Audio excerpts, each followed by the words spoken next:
नमस्कार, माझ्या व्हिडिओमध्ये तुमच्या सगळ्यांचं खूप खूप स्वागत आहे। स्वामी समर्थ, जय जय स्वामी समर्थ या गोड शब्दांनी आपण आपल्या व्हिडिओची सुरुवात करत आहोत। श्रावण महिना सुरू झालेला आहे आणि पहिला सोमवार सुद्धा झालेला आहे, पण बरेचदा आपण अनेक व्रत, पूजा, विधी करत असतो आणि आपल्याकडून कधी ना कधी अशा काही चुका होत असतात जे आपल्याला माहित सुद्धा नसतात। तेच आपण या व्हिडिओमध्ये आज बघणार आहोत, त्यामुळे व्हिडिओ शेवटपर्यंत नक्की बघायचा आहे। त्याचबरोबर आपण श्रावण महिन्यामध्ये काय खायचं आहे, काय खायचं नाही ते सुद्धा या व्हिडिओमध्ये बघणार आहोत। सगळ्यात पहिले तर आपण जाणून घेणार आहोत की श्रावण महिन्यामध्ये महादेवाच्या पिंडीवर आपल्याला काय व्हायचं नाहीये, तर आवर्जून आपल्याला टाळायचं आहे ते म्हणजे हळद, कुंकू, सिंदूर आणि त्याचबरोबर तुळशीचे पानं। बरेच लोकांना माहिती नसते, तर ती लोक काय करतात की तुळशीचं बेलपत्र जे आहे, तुळशीचं जे पान आहे ना, ते कधी कधी महादेवाच्या पिंडीवर वाहत असतात। पण त्याच्या मागे शास्त्रानुसार एक कथा सांगण्यात आलेली आहे, ती मी तुम्हाला थोडक्यात सांगते। तर त्याच्या मागचं कारण काय आहे बघा। त्याच्या मागचं कारण असं आहे हिंदू धर्मशास्त्रानुसार की तुळशी माता जी होती, म्हणजे की पूर्वीय जन्मी जे होती त्यांचं नाव रुंदा होतं आणि त्यांचे जे पती होते त्यांचं नाव जालिंदर होतं। जालिंदर जे होते एक राक्षस होते आणि महादेवांनी त्यांचा जे आहे वध केला होता, त्याच्यामुळे तुळशीचं पान जे आहे महादेवाच्या पिंडीवर वाहिले जात नाही।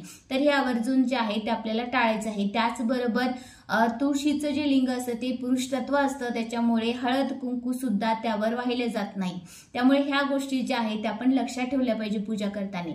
आता दुसरी गोष्ट म्हणजे की आपल्याला आपल्या घरामधल्या कोणत्या वस्तू द्यायच्या नाही। बरेचदा काय होते की आपल्याकडे कोणी काही मागायला आले की आपल्याला वाटते चला जाऊ द्या मदत करूया, पण अत्यंत पवित्र हा महिना मानला जातो, त्यामुळे अशा काही गोष्टी आहेत ज्या आपल्याला कोणाला द्यायच्या नाही। तर त्या कोणत्या आहेत, जेणेकरून बघा माता लक्ष्मी ज्या गोष्टींनी आकर्षित होते, प्रसन्न आपल्यावर राहत असते, त्या गोष्टी तुम्हाला द्यायची नाही। त्यामध्ये मग कोणते दुर्जन्य पदार्थ येतात संध्याकाळच्या वेळी, त्याचबरोबर येते की हळद येते, तूप येते, ह्या सगळ्या गोष्टी असतात ना, ह्या कधी सुद्धा आपल्याला कोणाला द्यायचे नाही। लोंगा येतात, विलायची येते, ह्या सगळ्या गोष्टी माता लक्ष्मीला आकर्षित करत असतात आणि कुठेतरी आपण धडपड कशासाठी करत असतो की माझं काहीतरी चांगलं व्हावं किंवा माझ्या धनाला बरकत मिळावी, म्हणून आपण अनेक पूजा, व्रत वगैरे सगळ्या गोष्टी करत असतो। आणि ह्या सगळ्या गोष्टी करत असताना आपण जर कोणाला काही यामधलं दिलं तर अर्थातच आपल्या घरातली लक्ष्मी जी आहे ती जे निघून जाण्याची शक्यता असते। त्याच्यामुळे ह्या गोष्टी पवित्र महिन्यामध्ये तरी टाळल्या पाहिजे असं शास्त्रानुसार सांगण्यात आलेलं आहे।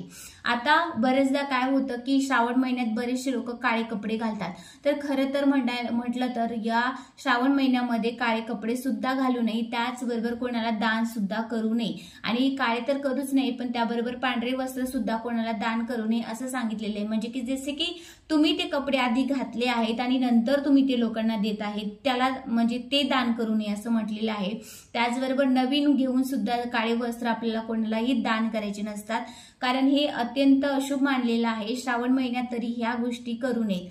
त्याचबरोबर काय होते की श्रावण महिन्यामध्ये जर तुमच्या दारावर समजा एखादं गाय आली असेल किंवा बैल आला असेल, तर त्यांना नक्कीच तुम्ही चारा द्या। चारा नसेल तर घरामधलं कोणतंही एखादी गोष्ट त्यांना खायला द्या, पाणी पिऊ द्या, त्यांना मारू नका असं सुद्धा सांगण्यात आलेलं आहे। त्याचबरोबर बघा की आता कोणत्या भाज्या खायच्या नाहीयेत। बऱ्याचदा काय होतं की मांसाहार तर आपल्याला श्रावण महिन्यात टाळायचंच असते, मुळात करायचेच नाहीये, पण सुद्धा आहेत की जे आपल्याला भाज्या सुद्धा आहेत जे खायचे नाही, ज्यामध्ये वांगी येतात। वांगी बघा द्वादशीला किंवा एकादशीला सुद्धा वर्जित मानलेले आहे, ते खायचे नसतात। त्याचबरोबर पूर्ण श्रावण महिन्यामध्ये सुद्धा तुम्हाला वांगी खायची नाहीये, कारण ते योग्य मानलेले नाहीये, त्याच्यामुळे ते अर्थातच तुम्हाला खायचं नाही। शुभ म्हणजे शुद्ध मानलेलं नाहीये, त्याच्यामुळे खायचं नाहीये। त्याचबरोबर अनेक पालेभाज्या सुद्धा सांगण्यात आलेल्या आहेत, जसे की कांदा, लसूण असू दे, मग अनेक भाज्या सुद्धा हिरव्या भाज्या सुद्धा पालेभाज्या येतात, त्यामुळे सुद्धा त्या सुद्धा वर्जित मानण्यात आलेल्या आहे की त्या सुद्धा खाऊ नये।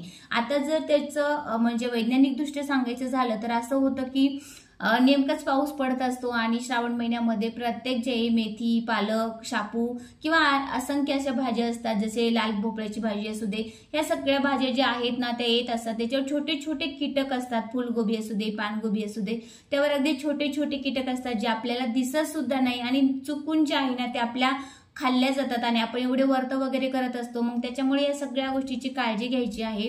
त्याच्यामुळे ह्या सगळ्या गोष्टी ज्या आहेत एक तर निवडून खायचे आहे की जेणेकरून आपल्याकडून असं कोणतंही पाप होऊ नये, त्याच्यामुळे ह्या सगळ्या गोष्टी करायच्या असतात। त्याचबरोबर बघा की आपल्याला आपल्या घरामधलं जे पूजेचं सामान आहे, म्हणजे की महादेवाची पूजा तुम्ही करत असाल आणि महादेवाच्या पूजेला अनेक वस्तू आपण आणत असतो, बेल असू दे वगैरे काही पण असू दे, तर आता आपण काय होतो की आपल्याकडे एखादी गोष्ट नसते तेव्हा आपण शेजाऱ्याला मागत असतो किंवा मग शेजारी आपल्याला मागत असतो की तुमच्या तुमच्याकडे दूध असेल तर द्या, बेल असेल तर द्या. खरं तर देवाला आपण कोणाकडून मागून आणलेली गोष्ट कधी सुद्धा पावन होत नाही. त्याच्यामुळे तुमच्याकडे एखादी गोष्ट नसेल तरी तशी पूजा करा, पण कोणाकडून मागून आणून ती पूजा करू नका. बरेचदा काय होते की आपल्याला अभिषेक करायचा असतो, मग दूध नसते, मग आपण समोरच्या मागतो की बाबा मला तुमच्याकडे दूध द्या. मग आता दूध आपण घेतो ते उधारच झालं ना. मग उधारीचं आपण आणून देवाला आपण प्रसन्न करण्यासाठी वाहत आहे. तर ह्या सगळ्या गोष्टी ज्या आहेत ना ह्या योग्य वाटत नाही. त्याच्यामुळे ह्या गोष्टी सुद्धा आपण टाळल्या पाहिजे. आपले 1 रुपयाचे असो 2 रुपयाचे असो तुम्ही दुकानातून जाऊन ती घेऊन यायची आहे. बेलपत्र जिथे विकत मिळत असेल तिथून घेऊन या, झाड असेल तर तिथून घेऊन या, पण कोणाला सुद्धा मागायचं नसतं. तर काही लोक आपल्याला असे असतात की श्रावण महिन्यामध्ये पैसे सुद्धा मागतात, तर पैसे सुद्धा देऊ नये. कारण पैसे सुद्धा आपण देताना अगदी म्हणजे दवाखान्याचं काम असू दे, हॉस्पिटलचे काम कधी कधी असू शकतात, मग अशा ठिकाणी दिलेच चालतात. पण बऱ्याचशा लोकांना असेच मागायची सवय असते, सारखे सारखे पैसे. तर त्यांना सुद्धा श्रावण महिन्यामध्ये पैसे देऊ सुद्धा आपण टाळल्या पाहिजे, जेणेकरून आपल्या घरामध्ये सुख शांती समाधानी नांदेल. या सगळ्या गोष्टी आपण नेहमीच लक्षात ठेवूनच कामं केली पाहिजे. अशा पद्धतीने आपण ही संपूर्ण माहिती बघितली आहे. तुम्हाला थोडा जरी व्हिडिओ आवडला असेल तर नक्कीच कमेंट करून मला सांगा. चातुर्मासाबद्दल तुम्हाला काही अजून माहिती हवी असेल तरी मला कमेंट करून सांगा. अशा व्हिडिओनी धन्यवाद.